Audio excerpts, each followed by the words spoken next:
Correctional Services Department says former President Jacob Zuma has been admitted to an off-site hospital for medical observation.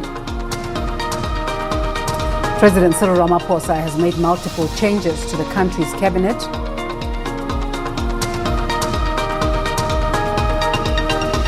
The Democratic Alliance is demanding that the election go ahead in spite of proposals by retired Judge Moseneke for it to be postponed. It's 11 a.m., the third and last hour of the agenda. We're live from the SABC Outside Broadcast Centre. I'm Desiree Jalke. Fortune Madlala and Elva Boys alternate doing sign. Coming up, of course, all the buzz is still about the moves, reconfiguration and changes to cabinet made by President Cyril Ramaphosa last night. So we continue to have that conversation. Let's start this hour.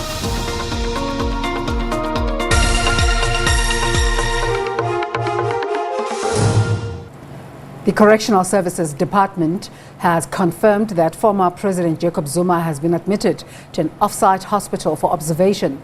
In June, the Constitutional Court found the 79-year-old guilty of contempt of court over his refusal to cooperate with the state capture inquiry. Zuma was admitted to a correctional facility in Escourt in KwaZulu-Natal, where he's serving a 15-month jail sentence.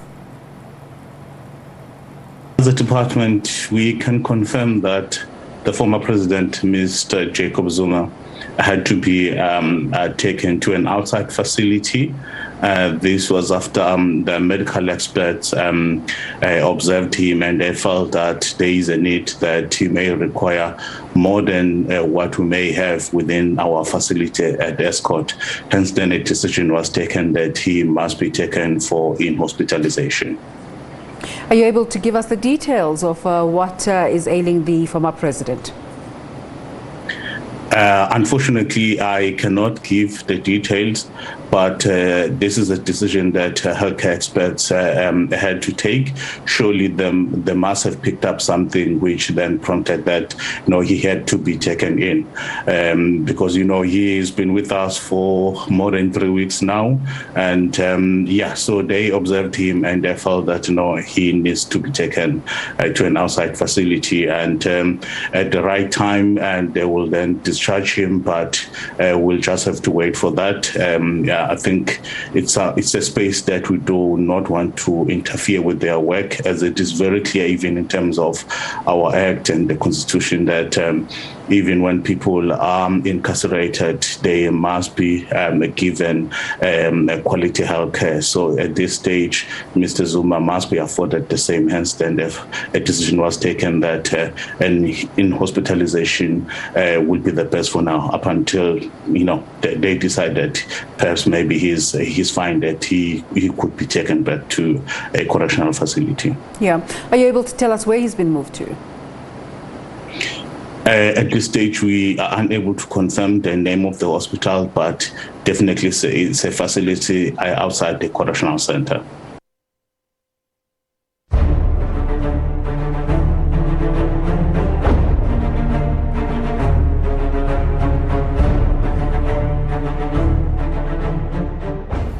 President Cyril Ramaphosa has appointed the Development Bank of Southern Africa's chairperson, Enoch Godongwana, as finance minister in a cabinet reshuffle. Godongwana has replaced Tito Mboweni, who had asked to be excused from his position. The National Assembly Speaker, Thandi Modise, replaces Nosiviwe Mapisa-Nqakula as defense minister. The Health Deputy Minister, Joe Phatla, has been promoted to Health Minister. He replaces Zweli Mkhize. The President has also announced that the State Security Ministry will now move to the presidency. I'm announcing certain changes.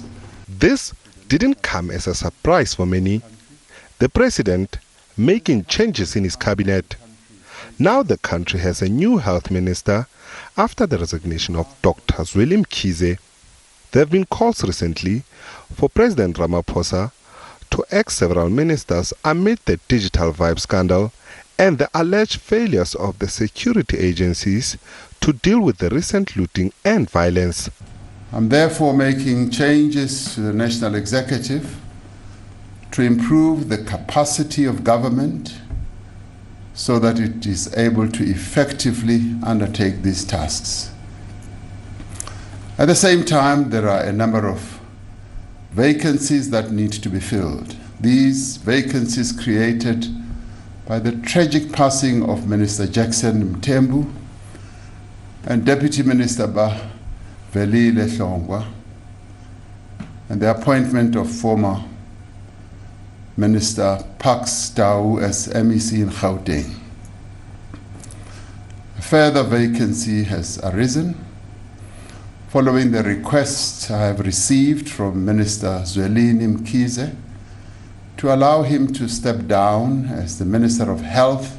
And a surprise return to government. The Finance Ministry, now to be led by Enoch Godongwana.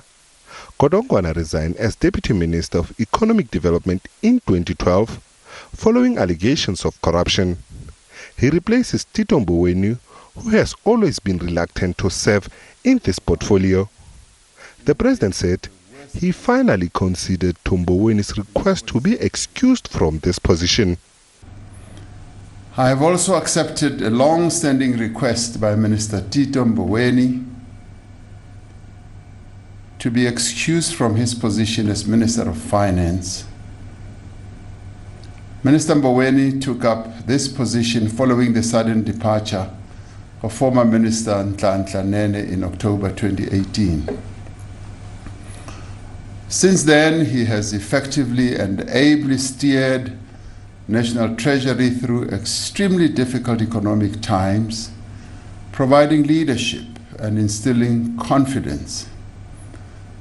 I'm grateful to Minister Mboweni for responding to the call I made to him to serve our nation at its time of great need. I had prevailed on him to stay on, even as he wanted to leave earlier.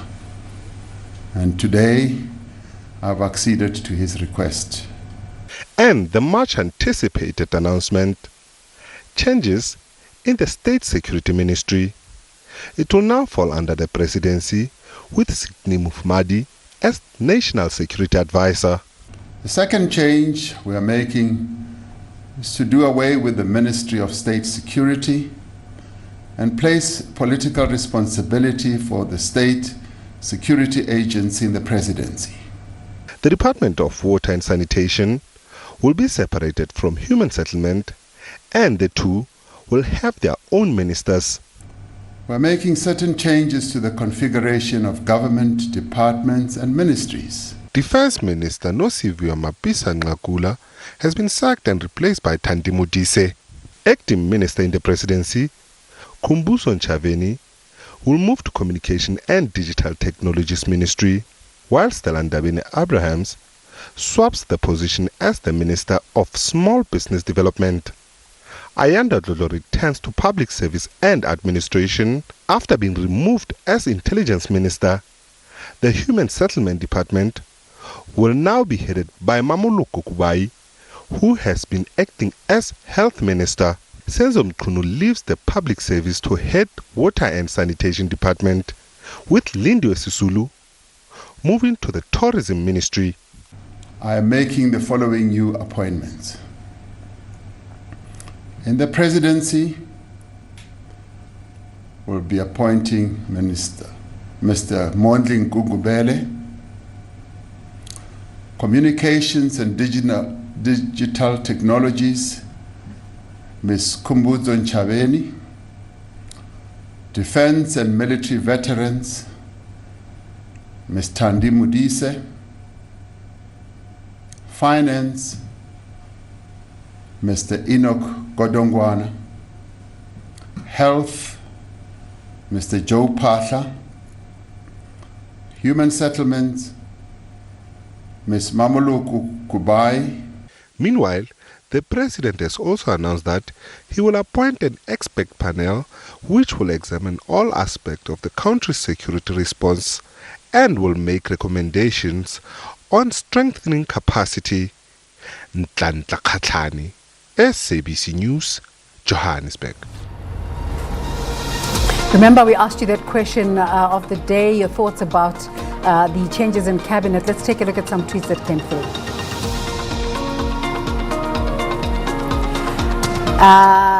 Nair Bolt saying, I'm extremely disappointed. as there was no change, either Minister of Police. He has been proven to be totally inadequate. He could not respond to a basic question on the SABC the other morning. Seiso Muhlala says the cabinet reshuffle is uninspiring. Only one minister was chopped and two resigned on their own volition. Most come in with lots of baggage, and the reshuffling isn't different from moving furniture around in the same room. Begicela is a liability to the country. Well, those are your thoughts, and thank you so much for all of the tweets that have come through this morning. Of course, continue to send them through with regards to our question of the day. But newly appointed Health Minister Dr. Joe Phaahla says government is encouraged by the steady decline in new coronavirus infections in Gauteng. The National Institute for Communicable Diseases says 13,777 people tested positive for the coronavirus in the last 24-hour cycle, with almost 62,000 tests being conducted in the country. 2,740 of these cases are in Gauteng. However, Phaahla says they're concerned that the epicenter for new infections are moving to coastal areas. As we met this morning, the third wave is indeed still upon us. We're still going through very difficult times in terms of the third wave. As of over the last 24 hours, there were 13,777 new cases of COVID, a slight increase compared to the day before, which was 13,263. And in this regard, we remain concerned. It's quite clear that the third wave is taking no different pattern, but very similar pattern to the first and second wave.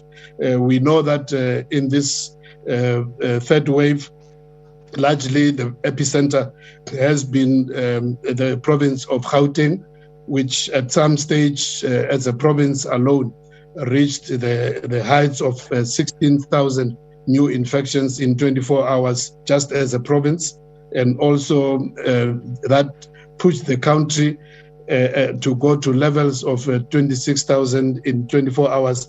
So we are very encouraged by the fact that there is a consistent and steady decline in terms of the daily infections. But just similar to previous, the first and the second wave, we can see that when the epicenter starts in a particular province, and then from there the surge moves into different provinces, and we can see now that it's moving into the coastal area. The Western Cape has been, over the last 7 days, the Western Cape province overtook Gauteng province as the one with the highest numbers, the new epicenter. Yesterday was the same, with over 4,000 new infections. We are very encouraged by the fact that Gauteng has been declining, but we can see also that at the same time, as I mentioned, the coastal KwaZulu-Natal is also rising, and also in a way the Eastern Cape is also rising, even though not at a very steep rate like Western Cape. But we're watching this because this is presenting a very similar pattern. And what we are looking at is the fact that we need to work with the province of the Western Cape, make sure that they can be able to do all the tried and tested measures in terms of containment of the infections, make sure that they have the ready bed capacity, all the consumables, the oxygen, and all other necessities to make sure that those who need hospitalization can be looked after. We hope that not so many will need high care and intensive care, but knowing that this will happen, that unfortunately, some citizens will end up in high care and even in intensive care.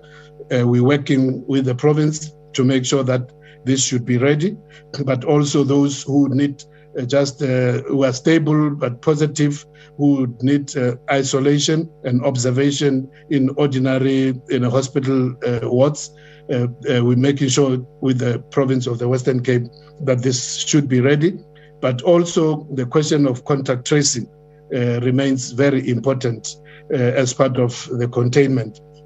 So we will be monitoring the situation in the Western Cape, in KZN, and as has been the pattern before, we are worried also that the Eastern Cape may very quickly, in a few weeks' time, start to be engulfed in terms of the surge of the infections. So we will be watching this with a hawk's eye. So in the next few days, I hope to pay a visit to the Western Cape just to make sure that we can discuss with the MEC and the leadership of the province, just to be sure that there is adequate containment measures. At the same time, I must say that we remain concerned about the Northern Cape as well. It hasn't really declined as we had hoped for.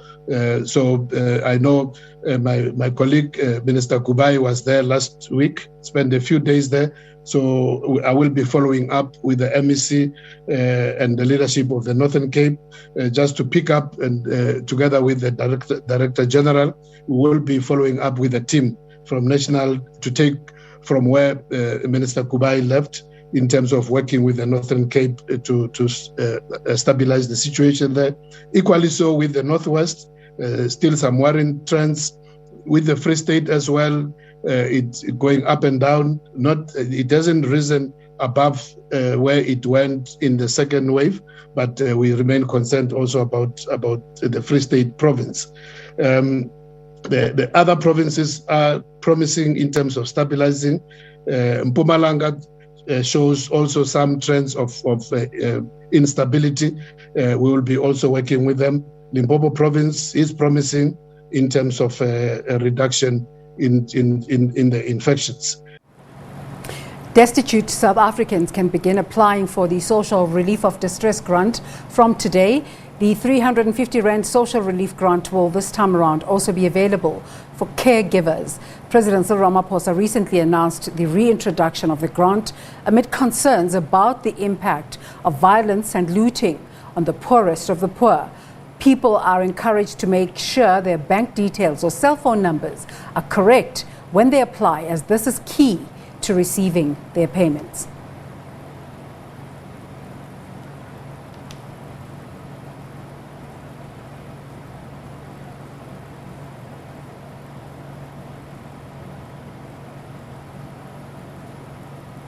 The Democratic Alliance has given the Electoral Court a deadline of the end of today to agree to stick to their prescribed time frame for holding elections. This and to insert a registration period ahead of the elections, along with a mechanism to reopen the voters' roll in order to add new names. The voting roll was closed when the election date of the 27th October was proclaimed by Cooperative Governance Minister KwaZulu-Natal Zuma earlier this week. The DA says it will also ask to be joined as a party in the IEC's urgent application to the Constitutional Court so it can put forward its views as a respondent to fight for a rapid election and voter registration process.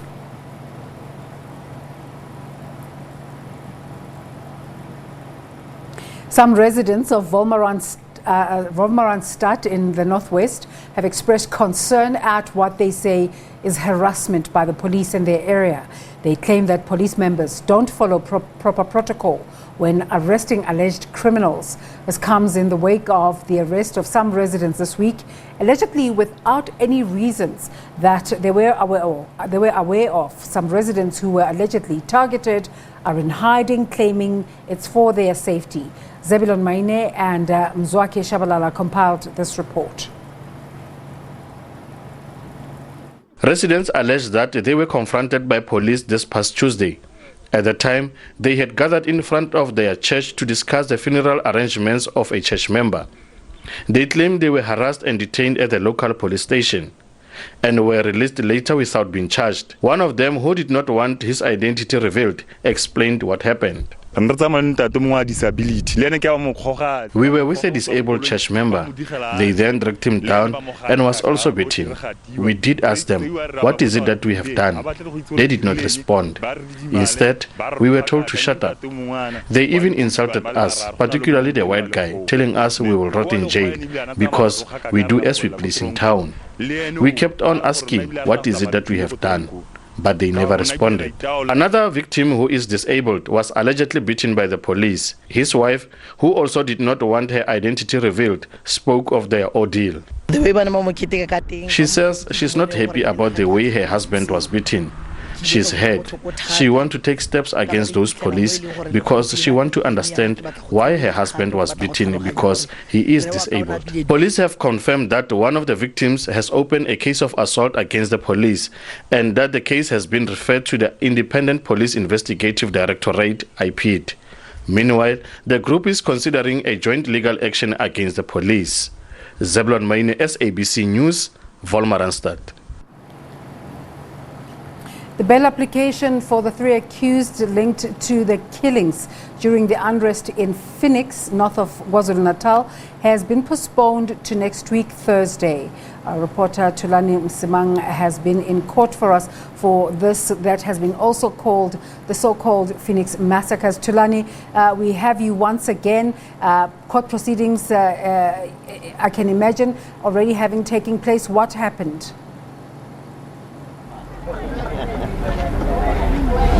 Yes, the matter, as you rightly pointed out, has been postponed until Thursday next week on the 12th, where the accused, the Govender brothers, have been instructed to come to court with a lawyer to proceed with that bail application that they want the court to grant them.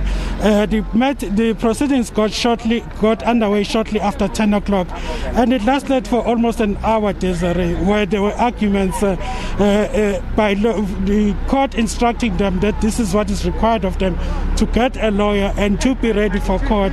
The court has also promised to provide the Govender brothers with the transcripts of the court proceedings today so far since they started appearing in court. So some of the people, since we spoke last time, there were no people outside court, but at the moment there is a crowd that has developed here in court, but police are watching over that crowd.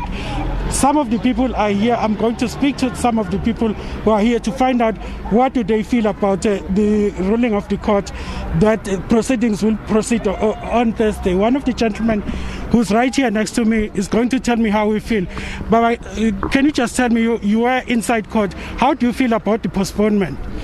As the African National Congress, so far we are happy with the proceedings regarding this matter. We have said earlier on that we want to see justice being done. As we speak, these culprits are still behind bars and they have been told that they must go back to prison. We have said earlier on, these people must rot in jail. As we speak, we are very happy because even their legal team has decided to leave them for ethical reason. To us, it shows that what we have been saying, that these people are guilty and they are guilty as charged. So the reason that their legal team has decided to leave them alone, because they've said it's for ethical reason. We understand it very well. It's because they realize that these people are guilty and they could not continue representing them in court. So we want justice to be done. Thank you very much. There's another gentleman that I'd also like to get his views and get as many views as we can. How do you feel about the postponement as a member of the community? Yeah, no, let's well, as African Freedom Revolution, let's welcome the decision of court after the postponement of the bail hearing that the criminals must be behind bars. But what is a challenge out of all this? We want the magistrate as well to be changed, because if you look at this case, it's a racial case. It needs to be balanced in terms of the people who are conducting the proceedings. And thirdly, there's a lot of people who are shot by the Indians in Phoenix, Verulam, Chatsworth. But those people are not in books. We want the justice as well, that everybody who are who are injured or whatever that he lost, the family must come to the justice, because the Indians in Phoenix, they just chase our people away from the police station. Thank you very much, sir. Another view there, Desiree. I'm just going to get the last person from the AFF. Mama, how do you feel about today's proceedings so far? Ngijabule kakhulu ukuthi labantu laba umphakathi usuzobabona mhla ka-12 umphakathi nizobabona ukuthi wobani banjani, nanokuthi engingakuthokozela kakhulu ukuthi ibheli abangayinikeza banenhliziyo ezimbi labantu laba. Okungiphatha kabi ukuthi labantu laba bayohlaliswa eDurban Central Police Station, bahlaliselwani zonke iziboshwa. Mina nje ngomunye ex offender angaze ngihlale police station cell isikhathi esingaka. Mangabe ibhola angakayithola ikakalungi, ushonaphi ushona ejele. Kungiphatha kabi mina njenge ex offender. Ngiphinda ngizoba yilungu le-EFF ukuthi kunomuntu yena ofuna ukuhlala ehotela ebenze into ebhlungu kangaka. Abaliboni iphutha labo labantu laba. Ngiyajabula ukuthi umphakathi usuzobabona. Ngiyabonga. Those are some of the views, that wide-ranging views from the committee members who came to follow the court proceedings here today. As I was saying, the matter has been postponed until Thursday for a bail hearing. Another matter, before I hand back to you, we did try to make an application as the SABC to have the proceedings covered, to record the proceedings, but we were only allowed to cover the proceedings partially. That is, we'll only be allowed to cover the opening of the proceedings and not the witnesses who will be giving testimony, and also the judgment that will be handed after the proceedings have been completed by the magistrate. Desiree, I hand back to you. Thank you so much for bringing us up to speed. Of course, a developing story. Let's take a